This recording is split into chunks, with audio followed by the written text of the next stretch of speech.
त्यामुळे मी फार काही ज्या बोलणार नाही, परंतु मोहोळ नगरपालिका ही कार्यकर्त्यांची निवडणूक आहे, ही जिल्हा परिषद, ही पंचायत समिती ही कार्यकर्त्यांची निवडणूक आहे. आम्ही दर वेळेला याचं विधानसभेला आम्हाला उमेदवारी मागायची, या विधानसभेला माझ्या मुलीला तिकीट देण्यात आलं.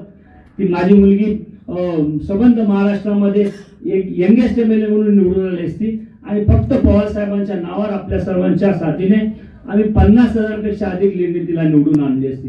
परंतु दुर्दैवाने थोडासा त्याच्यामध्ये बदल झाला. नेतृत्वाने ठरवलं की नवीन माणसाला संधी देऊया. त्या माणसाला संधी दिली आणि फक्त पवार साहेबांच्या नावावर त्या ठिकाणी एक नौका माणूस, कुठल्याही पद्धतीची अस्तित्व लायकी नसलेला माणूस आज आपण आमदार म्हणून निवडून दिला.